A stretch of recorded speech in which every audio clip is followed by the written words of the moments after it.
On the night of Thursday, the 8th of May 1986, 20-year-old Sharron Phillips was in high spirits for several reasons. She'd moved into her own flat at Archerfield 5 months earlier and was loving her new independence. She had a good job at the Peaches and Cream Fruit Market in Kenmore and was well known as being a great worker. She also had a potential new love interest.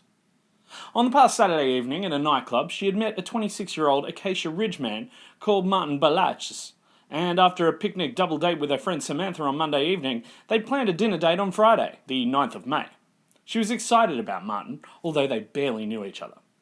So in preparation for their big date on Friday, her and her best mate Samantha went shopping together at Sunnybank Plaza on Thursday evening after work, where Sharron purchased some new lingerie. Later, the pair had coffee at Sharron's flat and gossiped about the sparks flying between Sharron and Martin. Sharron then drove Samantha home to Red Bank Plains. On the way, she drove past Martin's flat and tooted the horn. Just a little message to her new man, a tease in the lead-up to their date the next night. Sharron and Samantha laughed and laughed as they continued down the road, where Sharron dropped off Samantha at her place. Sharron was on the way home, singing along to tunes on the radio, when suddenly the car spluttered. Shit! Out of petrol. Her canary yellow Datsun Bluebird gasped and coughed and she pulled to the side of the road. It was around 11 p.m. and pitch black. Shortly after, Sharron Phillips vanished, her disappearance remaining a mystery to the public to this day. Let's take a stab at this.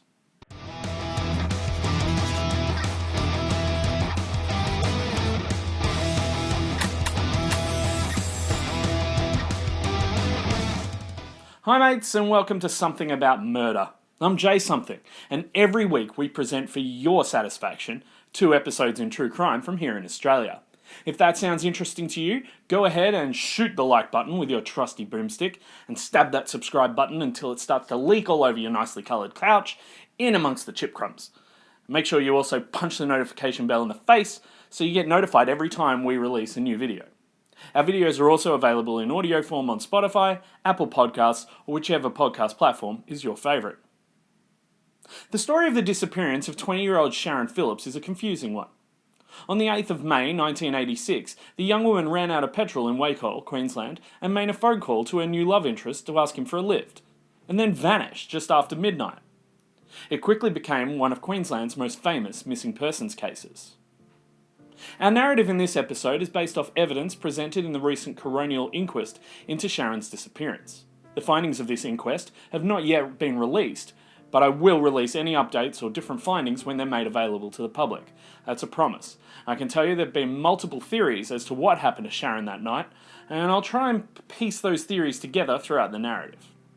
Thank you particularly to Melissa Phillips for her help in putting together the details of this case, and helping me scour past the inaccuracies in media reports and false information put in the media by family members. Melissa also kindly let me scan a few photos from her collection to put in this video. Thanks a lot. Sharron Phillips was born in 1966 in Inala, Queensland, to parents Robert, Bob, and Dawn Phillips. Bob was a truckie, a big man, strong and broad-chested. He'd married his wife Dawn when she was 15 and he was 22. Sharron had, at that time, 4 other siblings, eldest sister Donna, who she called her big little sister, as well as Robert, Lisa, and Darren. Their parents went on to have another 4 children a little later, Shannon, Melissa, Natasha, and Matthew. All of the kids were well known around the area as good kids. Big sister Donna helped Dawn with the many children in the house. With so many kids, the Phillips family struggled financially. It didn't matter to Dawn though, she loved being pregnant and adored her kids, and she was a fantastic cook. Donna later said that while she thought that Bob and Dawn cared and provided for the family as well as they could, there was no time for gestures of love or affection, as family life was hectic and chaotic. As I said, financially the family struggled, but they made it work as much as they could. They went on fun holidays together regularly. They were known for throwing big parties where everyone had a great time, and they were a motorbike family, except Sharron, who had a scooter in her teenage years. If everyone was home on a Saturday, Bob and Dawn would take them all out for a picnic, places like Carnarvon Gorge. Sharron was nicknamed Big Bird by Bob. She was the tallest of them all, around 6 foot, and was known to be the most outgoing of Bob and Dawn's daughters. She was a very pretty girl, with a really bubbly, rebellious and cheeky personality. She was a bit of a clown and was even known to pick up the kid's grandmother and carry her around the house. The outgoing personality betrayed quite a sensitive girl underneath the bolshy cheekiness. Sharron, like many of her siblings, did not enjoy her school life at Serviceton South State School. They were often teased by classmates. Sharron had a skin allergy and was relentlessly teased for that, as well as for being a bit chubby. Sharron was an excellent artist, learning quickly how to crochet and draw. Younger sister Melissa remembers sitting and copying Sharron's art as a young girl. Sharron would also make jewellery for all of her friends and family. There was a bit of a rift between the older and younger siblings, as you'd expect, but Sharron was very much the conduit between them, being able to hang out with both the older and younger siblings. When Melissa did serious damage to her leg in a bike accident, Sharron was the one who attended hospital to visit with her all the time. Older sister Donna met her boyfriend Jim through Sharron at the drive-in, after 13-year-old Sharron gave Jim a light, thinking he was the cutest guy there. Clearly Jim was too old for Sharron, but not for Donna. The two struck up a pretty serious relationship. When the girls headed into teenagehood, Bob would let Donna and Jim take Lisa and Sharron out on Saturday nights for dancing at discos and clubs. Even though Sharron was 14 or 15, she looked older than her sisters and would get into the clubs, while Lisa and Donna were still questioned at the door by security. That all changed, however, when Donna and Jim were married. Bob was a lot more protective of Lisa and Sharron once Donna left, and the sisters felt that their big little sister had abandoned them. When Sharron was in her late teens, she blossomed and strove to become independent. She rebelled against Bob's overbearing rules and protectiveness, and just after she turned 20, she moved into her own flat at Archerfield. Finally, she was free to do whatever she wanted and live her own life. Donna seemed to remember Sharron as becoming a little reckless with her newfound freedom, dating a number of men, searching for love, affection, and attention. She was gorgeous, everyone said it. She had long, wavy black hair, and she knew how to style it. She was confident, sweet as hell. She'd saved up money for a canary yellow Datsun Bluebird and then filled her flat with all the mod cons, an expensive stereo, a TV, along with plants in baskets to make the flat feel like a home. She told her siblings that they could come and stay on weekends if they wanted, which they regularly did. She found employment at Peaches and Cream Fruit Market in Kenmore, and according to her boss, Bob Wilson, she was an excellent worker. Sharron also started to widen her group of friends, including workmate Samantha Dalzell, and for a brief period of time, she was even engaged to Samantha's brother Brian. In late April, Sharron was pulled over by a police officer. She hadn't been doing anything wrong, but he wouldn't let her leave until she gave him her number. She did so. The officer creeped her out. Her younger sister Melissa was staying with her on Saturday, 3rd of May 1986, and Sharron went for a shower to get ready to go out to the club. She told Melissa that a police officer might call and to tell him that she wasn't available. Almost immediately when Sharron hit the shower, a police officer called and Melissa answered, telling him exactly what Sharron had told her to say. Little bit creepy from the cop. After driving Melissa home, Sharron went out to the club, and it was there that she met Martin Balazs. He was shy, but he seemed nice enough. On Monday the 5th of May, Samantha suggested that they go on a double date with her boyfriend and Martin. They had a great evening of talking and drinking, and a nice picnic in Toowoomba. Martin was a gentleman and asked Sharron out for a date, just the two of them, on Friday night. Sharron was beside herself with excitement. She dated a bit in recent months, but Martin was different. He had a full-time job and seemed to be going somewhere in his life. He was cute. On Thursday the 8th of May, the day before the big date, Sharron asked Samantha to come with her to buy lingerie at Sunnybank Plaza. So after work at around 5 p.m, Sharron drove Samantha to the plaza and the two spent a good couple of hours shopping. Sharron selected 3 pieces to choose from for the next night. After finishing shopping, the two went back to Sharron's flat in Archerfield at about 8:45 p.m, and they had some coffee while talking up a storm and gossiping. Sharron left the parcel of lingerie on her bed to try on later. At around 10 p.m, Sharron and Samantha left Sharron's flat to drive Samantha home to Red Bank Plains. Along the way, the two drove past Martin's flat and tooted the horn. Just a little message to her new man, a tease in the lead up to their date. Sharron and Samantha laughed and laughed as they continued down the road, arriving at Samantha's place at around 10:30 p.m. They continued talking for a while, and Sharron left about 15 minutes later. She was travelling citybound on Ipswich Road at Wacol, singing along to tunes on the radio, when her canary yellow Datsun Bluebird started to splutter. Shit, she thought. She was out of petrol. Older sister Donna always used to give her shit for not filling her car with petrol. Donna said she could easily spend $50 on a dress, but would barely spend $10 on petrol. The Datsun Bluebird spluttered and coughed again, and Sharron pulled to the side of the road opposite the old Wacol Migrant Centre on Ipswich Road. It was around 11 p.m. and pitch black. Sharron knew she had to call someone for help to bring her petrol in a jerry can. She figured that she could call Martin to bring her some petrol. I mean, that's a little bit romantic, right? He could be the knight in shining armour coming to save the damsel in distress. So Sharron decided to go and find a phone somewhere and call her knight in shining armour to come and save her from peril. She locked the steering lock on the Datsun, locked the door, taking her purse with her. Directly across busy Ipswich Road was the main entrance to the Wacol Army Barracks. Sharron figured that that was the best first spot to check for a phone. She crossed the road, walked into the army camp, past the boom gates and guard booth. Some soldiers had had a little too much to drink and found Sharron walking down the path towards the barracks. She asked to use a phone and was told there was no telephones for her to use. She asked another group of soldiers nearby and was told the same thing, so she left the barracks and walked southwest down Ipswich Road and came across a phone box near Wacol Railway Station. Perfect. She got onto the operator and got Martin's phone number and asked for the telecom operator to put her through. This was her thing. She would always do this, where she'd ask for the operator to get the number and then put her through. Reverse charges. It works. Or at least it used to when there were payphones. Anyway, Martin was about to go to bed, but he was happy to hear from Sharron. She explained that she'd run out of petrol, and he laughed and he asked where she was. Sharron saw the Shell petrol station nearby and asked Martin to pick her up from there, the Wacol petrol station. Martin agreed and said he would be there as soon as he could. As Martin went out to his car to go and get Sharron, he realised he wasn't exactly sure which Shell petrol station she meant. He didn't know of a Shell petrol station in Wacol. In fact, the one that Sharron had seen was quite small, but he did know of one in Gales, a few kilometres up the road from Wacol. He figured that Sharron had gotten confused, so he headed to Gales. Getting to the Shell petrol station, he saw no sign of Sharron around. He got out of his car to ask the attendant whether he'd seen her. He hadn't, and then, to his horror, noticed that he had a flat tyre. That was going to add some time, but Martin hoisted up his car and began to change the tyre. In the meantime, 20-year-old Michael Truscott got off the train at Wacol. His father would always come and pick him up from the station, but he needed to call him to let him know that he was ready. Michael walked down to the phone box and saw Sharron inside on the phone.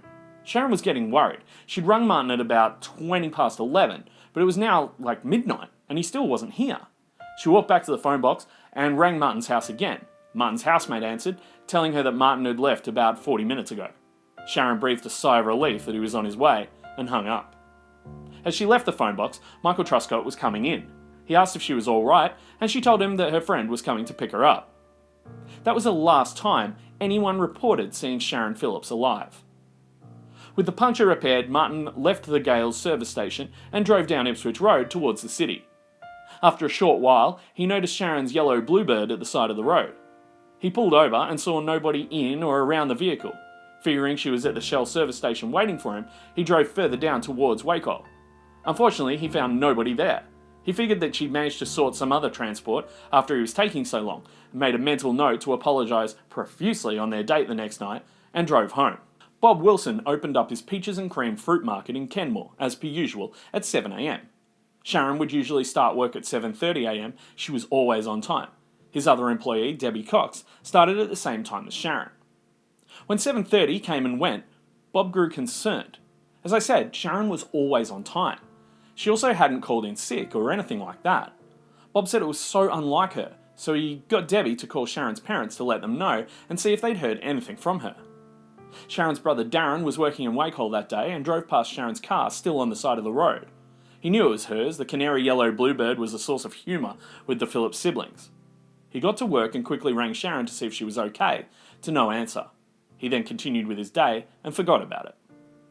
Sharron's father Bob first rang the police that morning to tell them that Sharron's car was on the side of Ipswich Road. He'd been called by a neighbour to let him know. The Phillips family, being so big, were well known in the area.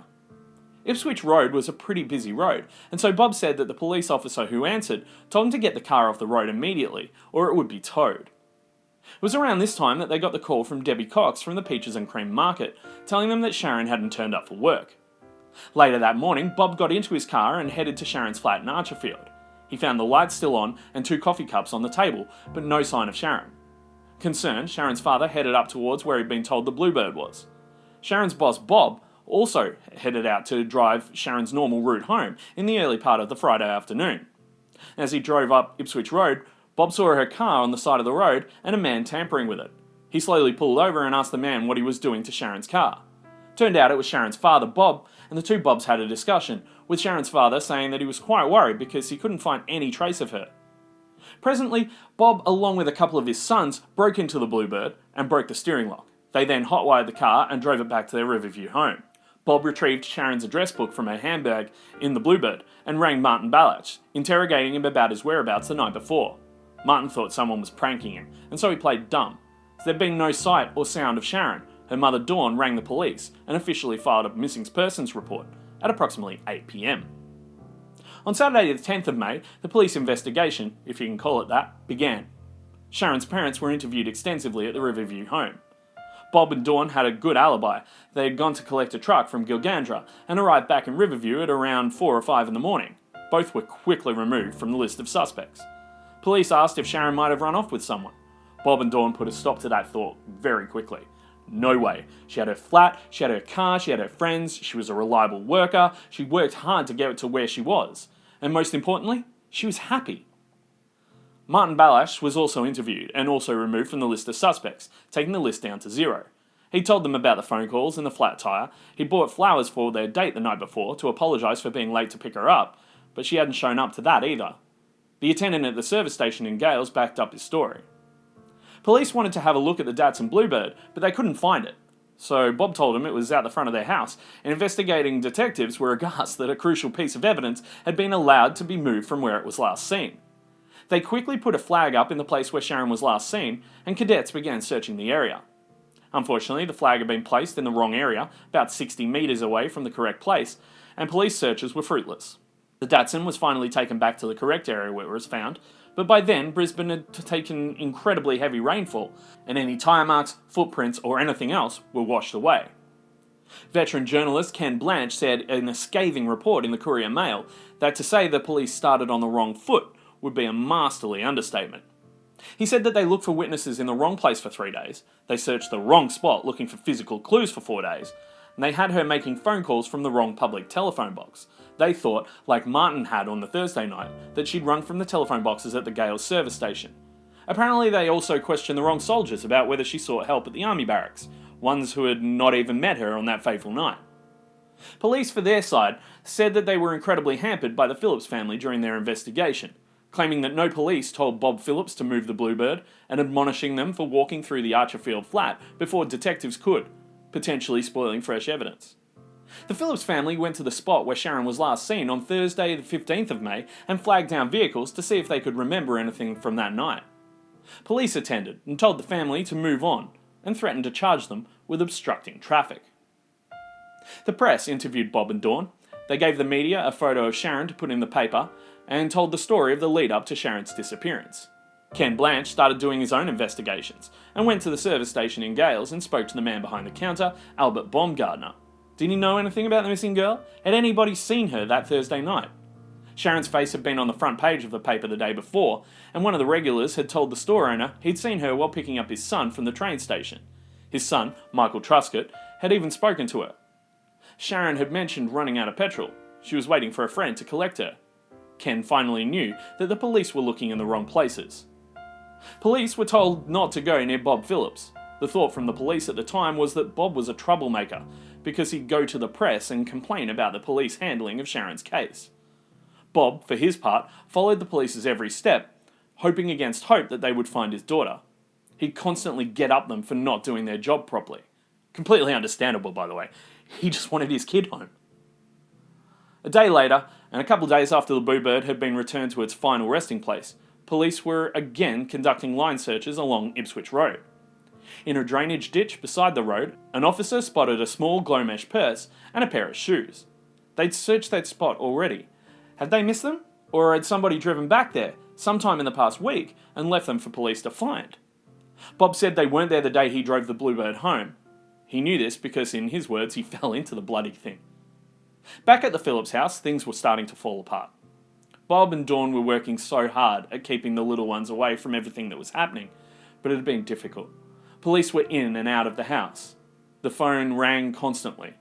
It rang. Well-wishers, busybodies, psychics, journalists, photographers, cameramen, conmen. Melissa was the artist of the family, and she was tasked with creating signs asking people to contact police if they knew or remembered anything. Many offers of help were encouraging. Ipswich City Council arranged a photograph and description of Sharron to be sent out with 24,000 rate notices in the area. The international company 3M offered 2 roadside billboards to display photos of Sharron on Ipswich Road and at Brisbane's Central Railway Station.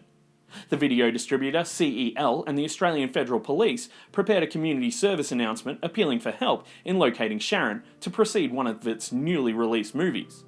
The Department of Ethnic Affairs printed posters of Sharron in 4 languages for distribution in the Ipswich area, and an Ipswich businessman put up a reward for $10,000 for information leading to the conviction of Sharron's abductors. Despite the early mistakes, police were by now doing everything they could. They took hundreds of statements, followed countless leads. But the days turned into weeks, and the weeks turned into months. The younger kids went back to school in August and were teased by their classmates. Young kids are fucking bastards. "Your sister's dead," they tell Melissa. The months turned into years. The endless and fruitless search for Sharron had depleted the Phillips' finances.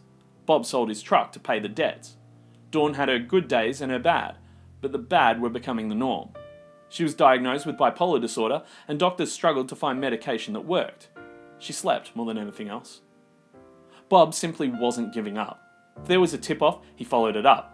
He spent all of his waking moments trying to find Sharron or find anything that would solve her disappearance. In 1988, there was a Coronial inquest into Sharron's disappearance. Witnesses were called and were cross-examined, not just by Silks, but by Sharron's father, Bob, himself. At the inquest, 33-year-old Hervey Bay resident Bob Brown told an extraordinary story.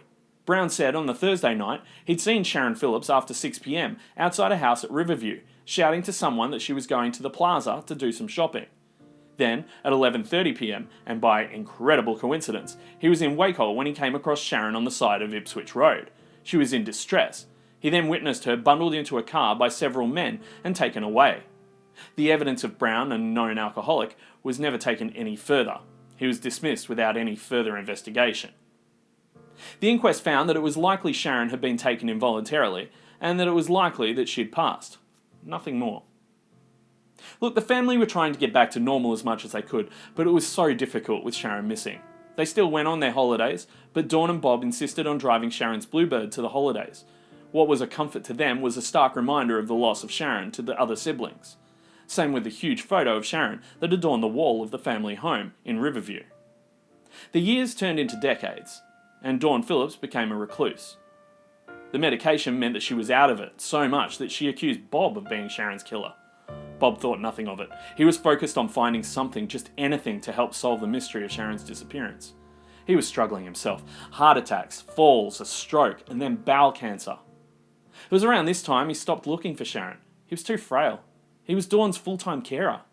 She couldn't even look after herself anymore, and she died in 2010. Lead homicide detective Dallow visited Bob in 2015 and thought he might know more than he was saying. Bob had cut him out years ago. He was never much help to the Phillips family. Dallow asked for a deathbed confession, and Sharron Phillips' father furiously denied being involved in her murder and, with all of his remaining strength, told Bob Dallow to get the fuck out of his house. Bob Phillips died in 2015, without any closure on Sharron's disappearance. Bob spent nearly 3 decades searching for his lost daughter, to no avail. When Bob died in 2015, Dallow went to his funeral and got to talking with some of the other siblings. They hadn't spoken to their father in years, but they knew all about his fiery temper. Months later, they all went public with the suspicions. They called for police to re-examine their father's alibi and dig up the bushland next to the family home.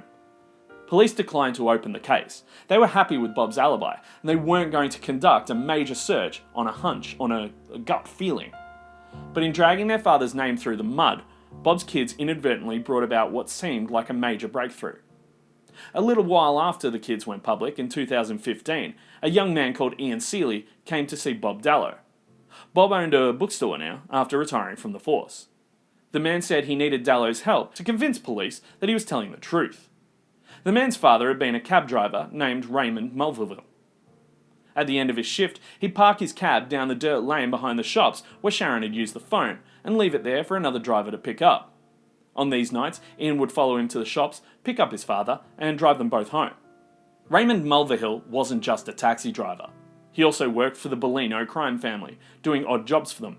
Not very nice odd jobs either. He definitely didn't mow their lawn.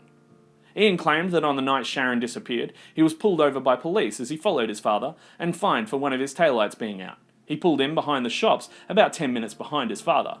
He watched as Raymond pulled Sharron from the boot and walked her to the other car. Dallow believes feisty Sharron would have fought hard if someone attacked her. He believes she would have been dazed, probably from a blow to the head, for her attacker to tie her up. The son had recognised her. He knew Sharron, not well, but everyone knew the Phillips family in that part of town. They were well known, they were a big family. He'd asked his father what was going on. "Don't you worry about it," Mulvihill said. He loaded Sharron in the boot of Ian's car. Ian heard him say, "Get in the fucking boot or I'll kill you."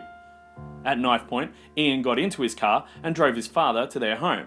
At some point, Sharron began thumping the back seat from the boot. She'd woken up. Ian said that he nearly shit himself. At the house, Ian said that he got out and his father got behind the wheel and drove away. He doesn't know what happened after that. He did know from the news reports that followed that Sharron never made it home. Later, while they were driving through the Ipswich suburb of Carroll Park, Raymond had pointed to a stormwater drain. That's where he'd left her body, he'd said. Ian spoke to Bob Dallow for a long time. He'd been terrified of his father. But Raymond died in 2002. Ian could no longer live with the guilt of knowing. Bob Dallow was convinced. He called up an old friend in the Queensland Police Service, and in May 2016, police arrived at the stormwater drain that runs under Cobalt Street in Carroll Park. It's a busy street, it's lined with warehouses and industrial buildings, but 30 years earlier, there was nothing but bushland. Police had taken Dallow's advice and listened to Ian's story. Homicide detectives checked his claims against information in the early investigation brief. And it started checking out. The man knew things about Sharron's disappearance that had never been made public, things only the police and Sharron's killer should know. They checked into Raymond Mulvihill's background, spoke to his family, built a profile, and they discovered that Ian was right. The taxi driver did use the dirt strip as a place to leave his car for another driver to pick up.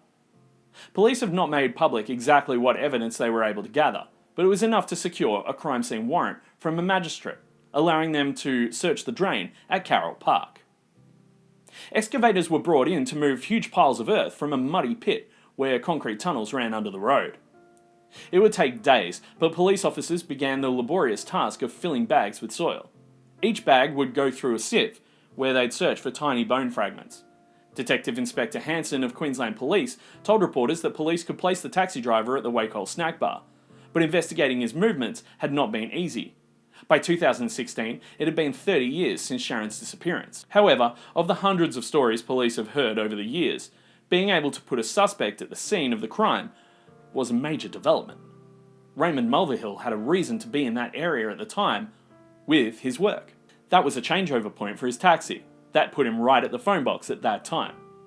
Police would shift 100 cubic metres of dirt from the Carroll Park drain, but despite a careful sifting process, there was no sign of her remains. It was disappointing for investigators, more so for the family. It was a glimmer of hope after a lifetime of pain. One tiny bone would have been enough to give them the answers that they'd waited 30 years to get. In October 2017, Queensland's State Attorney General Yvette D'Arth announced that she was directing the state coroner to reopen the inquest into Miss Phillips' death. Her move came just hours after Detective Inspector Damien Hanson revealed the name of Raymond Mulvihill, and had said that he was most likely the culprit and they would have arrested him had he not died in 2002. At the second inquest, Ian was called to give evidence, along with other family members such as Ian's aunt Alison Clancy. Alison told the inquest that Raymond Mulvihill once raped and threatened her, and in 1992 confessed to her that he raped and beat Sharron Phillips unconscious. However, Alison said that Raymond had told her that Ian had then killed Sharron and dumped her body. Ian said his aunt's claim was bizarre. Ian then took the stand, telling the court the events of that Thursday night when Sharron vanished. He said he was driving home to Redbank Plains along Ipswich Road about 11 p.m. He said a car close to him started honking. It was his father, Raymond Mulvihill. Ian put his window down and spoke to his father and could tell he was drunk behind the wheel. After multiple attempts at communication, his father agreed to take the taxi back to Ascot Taxi's base in Wacol. When Ian got to the Ascot Taxis base in Wacol, just around the corner from where Sharron disappeared, his father jumped out and said, "Reverse your car back onto the road, I've got something to put in there." Ian said that he reversed his car back out onto Wacol Station Road. Then the same police officers who had pulled him over earlier for a broken taillight approached him. Ian said the officers asked him some questions before leaving. Mulvihill then came out, reversed Ian's car down around the back of the Ascot Taxis base, and Ian waited by a nearby phone box, the same one Sharron had used to call for help. While waiting on Wacol Station Road, the same two police officers returned and spoke to him for a third time. Ian claimed, while the police were talking to him, he heard two car boots close. Ian told the inquest one of the police officers asked what that noise was. However, the police did not go to investigate, Ian claimed. Shortly after, while Ian said he was still talking to the police, he heard his father say, "Get the fuck in there, or I'll kill you." Again, he claimed the police did not investigate. Ian said once the police went away again, he and his father got back into his car and set off home. While driving, Ian said he heard thumping in the boot. I said, "What have you got me into?" he told the inquest, and he said he knew something bad was going on. Ian said he pulled over and his father then pulled out a knife and threatened him. Ian said he got back in his car and drove he and his father home. Once there, his father took his car and drove off. Ian said that 3 days later, Mulvihill was reading an article in the newspaper about Sharron's disappearance and laughed. "Is this the fucking shit that happened on Thursday night? Was this the chick in the boot?" Ian asked his father. Mulvihill said, "Smart boy." Then his mum said to Mulvihill, "If you get my son in trouble," Mulvihill said, "Don't worry." Ian said his father indicated he stored the body at first in a car body in a dumping ground at the end of Sinclair Drive. Sharron likely saw the taxi drive down the back of the shops that night and went over to the driver to ask for a lift home or to the Gales petrol station. He said his father had arrived home after burying her with a split forehead and blood on his face, telling Ian that Sharron had struck him with a tyre iron from the boot and nearly got away. Days later, Ian opened up the boot of his car to find a pair of shoes and a handbag inside. After realising they were Sharron's, he drove back to Wacol and dumped the items nearby. However, Ian had not told this information to police before testifying at the inquest. About a year later, the brown and white Holden HK was sold to a family friend who lived at Goodna, Ian told the court, and was then found burned out some years later. Ian also described his father's deathbed confession before he died of cancer in 2002. Ian asked him, "Where are those girls?" Mulvihill said, "In that drain." Ian asked how many girls there were, and his father responded, "Lots." This evidence suggested that Raymond Mulvihill was responsible for a number of deaths, although no further investigation has been announced at this stage. Even Bob Dallow thought that Ian's story was starting to look a little shaky. He informed the court that Ian Seeley had changed his story since they first spoke in 2016. He said Ian originally told him he'd helped Raymond move Miss Phillips' body from the taxi to the boot of his car and saw blood on her head. Bob later agreed with police to record another phone call with Ian, in which Ian denied helping move the body. Bob said, "Mate, that's what you told me," to which Ian responded, "Yeah, okay, I must have been wrong." Businessman Graham Brown, who came to know Raymond Mulvihill as a driver of his taxis, said he witnessed a heated conversation between Raymond and Ian in 1987.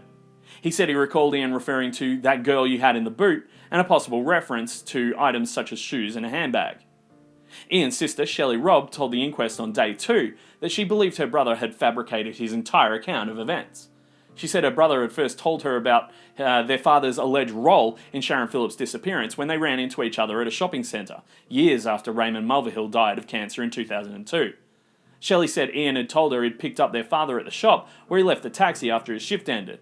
She informed the court that Ian said he was driving and heard a bump in the car, and the father pulled a knife and said keep driving. Shelley told the court that she was worried about Ian's mental health and why he was saying all this stuff. Ian's a good storyteller, he likes telling stories and being the centre of attention. She said that she'd never heard anything about this at all, and all of a sudden, he was putting this on her at a shopping centre. She couldn't help but think, why? She said her father had been physically abusive to his wife and children, but she remembered him as a great dad. Shelley said her Aunt Alison had stolen money at a family gathering, and she considered her a liar. In 2013, truck driver Tony Prowse revealed that he saw a carload of hoons speeding down a rarely used road with no lights the night Miss Phillips vanished. He later found tyre tracks leading into a coal mine dump site. When he told police about it, he was assured they would check it out. Nothing ever eventuated. Donna Anderson, the eldest of the Phillips children, for some reason still believes it may have been her father who killed Sharron. She's been asking police for years to investigate his alibi further, and at least 2 of the other 7 remaining Phillips siblings agree.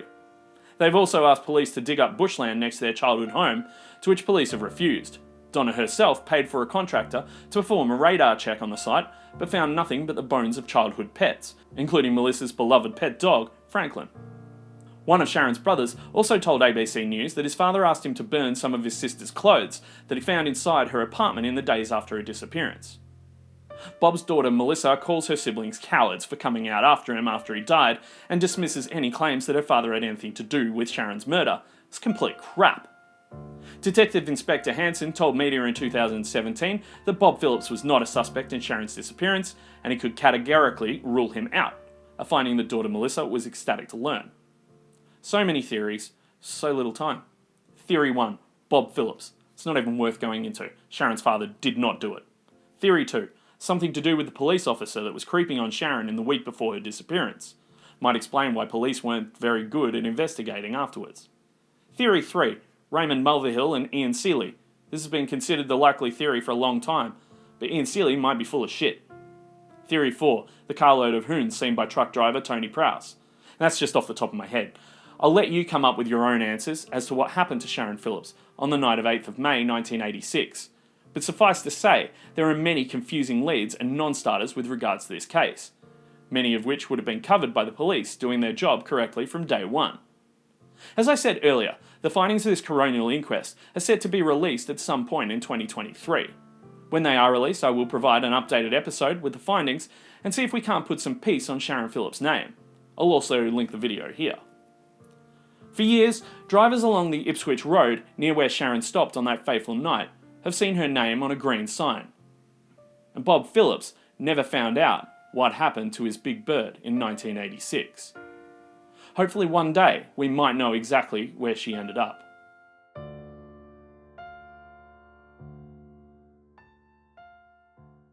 Thanks for your time today. I really appreciate you watching the whole video. Thanks again to Melissa Phillips for your help putting this video together. Join me next time as we troll through another episode in the true crime history of Australia. If you've enjoyed this video, once again, please go ahead and shoot the like button with your trusty boomstick and then stab that subscribe button until it bleeds. Make sure you also punch the notification bell in the face so that you can get notified every time we release a new video. Remember, all of our episodes are released at the same time on Spotify, Apple Podcasts, or wherever you get your podcasts from. I'm also on Instagram @somethingaboutmurder, and I respond to every message. So I hope to hear from you. I hope you don't get murdered. Stay safe out there. Bye. Where is she?